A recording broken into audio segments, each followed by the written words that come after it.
Está Leopoldo Moró, que es presidente de la Comisión de Libertad de Expresión. Institucionalmente, ¿qué se puede hacer frente a esto, que es un claro avasallamiento del poder político sobre medios independientes?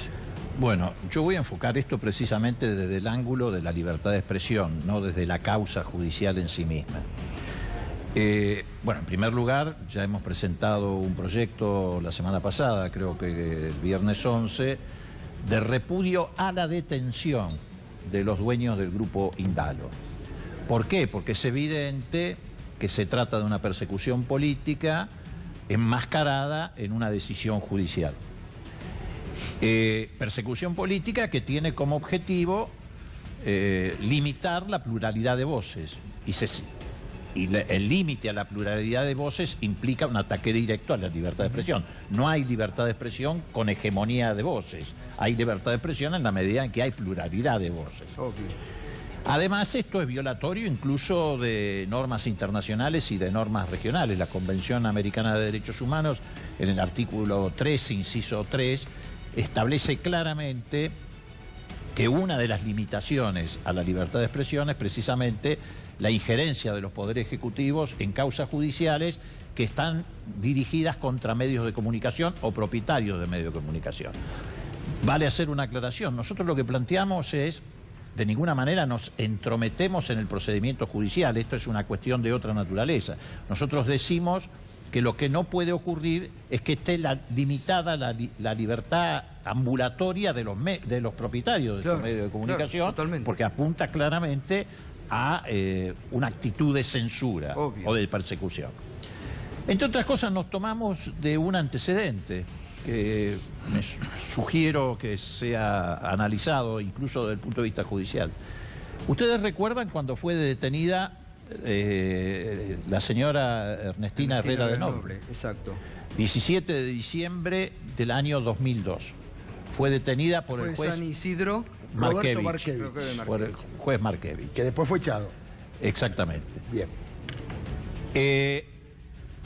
Al día siguiente de esa detención, en una causa penal, no vale la pena... al día siguiente, los medios de comunicación del Grupo Clarín plantearon esto como un ataque a la libertad de expresión, más allá de la naturaleza de la causa penal. Y es más, argumentaron frente a la Cámara, que le dio la libertad creo que 6 días después, argumentaron los que representaban a la señora de Noble, no solo desde el punto de vista vinculado estrictamente al delito que se le imputaba, sino a la naturaleza que tenía en términos de persecución a la libertad de expresión, esa detención, que es lo que está en discusión acá, la detención preventiva de Cristóbal López y de Sousa, reitero, desde el punto de vista de lo que es la defensa de la libertad de expresión. Entonces nosotros recogemos parte de esos argumentos. La jurisprudencia de ese caso. La jurisprudencia de ese caso, y decimos, sí, efectivamente. Pero además está... Es más, y además, por supuesto... Leopoldo, está la propia ley... Intervino la CIP, intervino ADEPA, es decir, porque efectivamente, desde ese ángulo, podía interpretarse como un intento de limitar la expresión de un grupo empresario periodístico. Está bueno que no cite los delitos, porque esto va más arriba. Claro, ahí no hablas ni del delito de la señora de Noble, que no lo cometió, ni tampoco de este delito que está en trámite. Pero con un agravante que acaba de señalar el doctor Beraldi. En aquella oportunidad, creo que era presidente Duhalde, sí, por la fecha. Y no era el kirchnerismo, vamos a aclarar. Claro, no era el kirchnerismo, era presidente Duhalde. Por supuesto, el presidente Duhalde ni hizo mención a la causa. Porque lo insólito de todo esto, y lo que afecta efectivamente el ejercicio de la libertad de expresión y el derecho a la información, es la intervención del presidente de la Nación, que de manera muy desembosada dice, bueno, a este grupo, por supuesto, y con distinta vara, porque él dice hay que cobrarle impuestos, bueno, que empiece el correo por devolverle a los argentinos lo que le debe.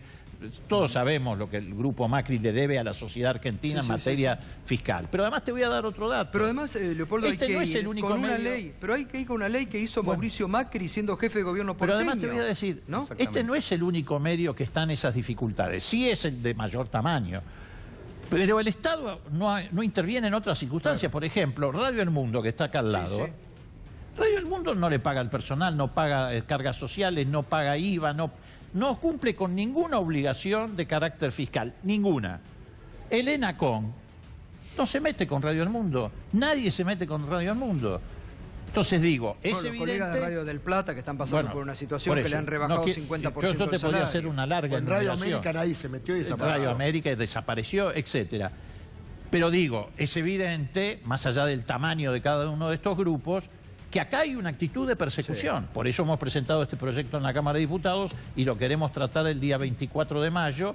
Y además vamos a acudir a los organismos internacionales, eso porque es importante. Claramente hay una actitud persecutoria donde interviene el Poder Ejecutivo manipulando, como acaba de señalar el doctor Beraldi, al Poder Judicial. Justicia, claro. Durante el fin de semana también el Manifiesto Argentino, que es un grupo muy grande con representatividad de toda la Argentina, que nació allá por el 2001, pero que ha tomado mucho impulso, justamente también hizo este durísimo documento. El Manifiesto Argentino ante la declaración de quiebra de Oil Combustible, principal compañía del Grupo Indalo, junto a todos los ciudadanos, ciudadanas que conformamos el campo nacional y popular, repudiamos enfáticamente la nueva burda maniobra del partido judicial que tiene por objeto acallar indirectamente a uno de los pocos grupos de medios de comunicación disidentes e impermeables a la cooptación de parte del Poder Ejecutivo Nacional y sus mandantes. Después se expresa a través de una caricia, un documento muy duro, pero está Alejandro Mosquera, que es integrante. ¿Cómo te va, Alejandro? Gracias. Que, bueno, redactaron este duro documento, ¿no? Con una preocupación y siguiendo el razonamiento que estaba haciendo recién Leopoldo y ante los otros intervinientes. ¿Qué nos parece a nosotros? Que hay una gravedad de la situación, porque no es el único caso. Hay algo sistemático de este gobierno de perseguir a las voces que cuestionan el modelo político, económico y social que están llevando a cabo. Creo que hay un momento distinto en nuestra modesta apreciación. Vemos al gobierno débil, producto de todo el cuadro que se estaba analizando en la primera parte, pero cuando está débil el poder real, sus mandantes, los que lo llevaron al gobierno, le están pidiendo que haga el trabajo sucio en todos los niveles. Claro. Y el trabajo sucio significa ir al Fondo Monetario y después respetar las condicionalidades que nos ponen, es justamente llevar el precio del dólar a lo que lo están acompañando ellos a eso y producir el ajuste. Pero también es, ¿no es cierto?, acallar una cantidad de voces. Y a nosotros nos preocupa porque es un elemento más del achicamiento de la democracia. Es un elemento más de una calidad en baja que tiene la democracia en la Argentina. Entonces, esos elementos para después reconstruir todo eso, cada vez más difícil. Y queremos decirlo también, yo sé que están todos nosotros, pero quiero remarcarlo por el manifiesto. A nosotros nos preocupan mucho también los trabajadores de todos los medios. Nosotros creemos que en estos 2 años hubo mucha persecución, no solamente contra los medios, sino contra los trabajadores. 3.000 trabajadores de prensa quedaron en la calle. Todos esos que levantaban la voz con un carácter independiente eran perseguidos, y este riesgo con un montón de medios, sí, por supuesto los del Grupo Indalo, pero también con otros medios, están en riesgo de la situación. Por eso no tendría que ser un esfuerzo solo, ¿no es cierto?, de los que cuestionamos al gobierno, sino de aquellos que tienen conceptos democráticos sobre Argentina. Porque no hay democracia si se acallan las voces disidentes. Más en un momento donde hay una idea de que hay diálogo. En la Argentina vienen sustentándolo, como bien lo decían ustedes. Es un diálogo de sordos, porque es el diálogo de la imposición. Entonces, que hayan voces que puedan conversar con nuestra sociedad, explicando las cuestiones que pasan, como vos decías, los del caso Maldonado. Pero también esto que está ocurriendo con la economía, porque los medios de comunicación están llenos de economistas neoliberales que presentan que lo que se hace es la única salida. Entonces es muy importante, ¿no es cierto?, que rescatemos, defendamos, porque en el fondo es defender la libertad de expresión, como muy bien decía Leopoldo, es defender la democracia y no permitir que se siga achicando. Además, hay que decir algo, nosotros somos periodistas, no políticos, y en realidad no es que cuestionamos el modelo. Hablamos y mostramos los resultados del modelo. La realidad. Y a partir de eso, la gente elige o no entender lo que le estamos explicando. Obvio, totalmente. Como periodistas tenemos derecho también a tener opinión. Tal cual. Por supuesto. Pero además de más informar, allá de tenemos la opinión. le molesta al gobierno que se muestren las cosas. muestre. Bueno, eso es lo primero. Como recién ahora se están dando cuenta. Bueno, doctor Beraldi, y entonces a partir de esta presentación, ¿qué? Porque, como dice Leopoldo, también a organismos internacionales se va a recurrir, ¿no? Por supuesto.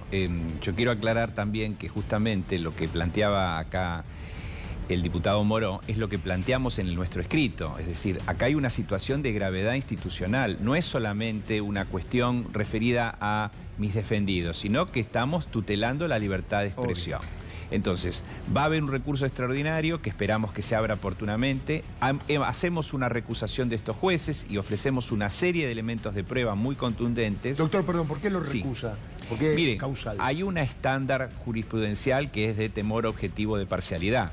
Y ese temor objetivo de parcialidad se satisface de una manera muy concreta, en este caso, por todos estos antecedentes y por la doble vara que han utilizado. Es decir, en un mismo expediente dicen una cosa y después dicen otra totalmente contraria. Exacto. Y esa es la manera más clara en donde uno puede advertir arbitrariedad y parcialidad. Porque ya no es mi criterio. Si un juez dice justamente una cosa y al momento siguiente dice otra, y bueno, entonces estamos frente a una contradicción. Doctor, ¿y qué pasa con la ley de medios que el propio Mauricio Macri, siendo jefe de gobierno porteño, había, primero con un DNU, después aprobada por la legislatura, sigue en vigencia y que en uno de sus artículos justamente habla de lo que no se puede accionar vía judicial contra los medios por deudas impositivas? Bueno, esta es otra de las arbitrariedades más que se cometen y que bueno, y que prueban como el gobierno, insisto, tiene una doble vara. Respecto de este grupo de personas, todo está mal, no tienen derecho y no pueden ni siquiera estar protestando.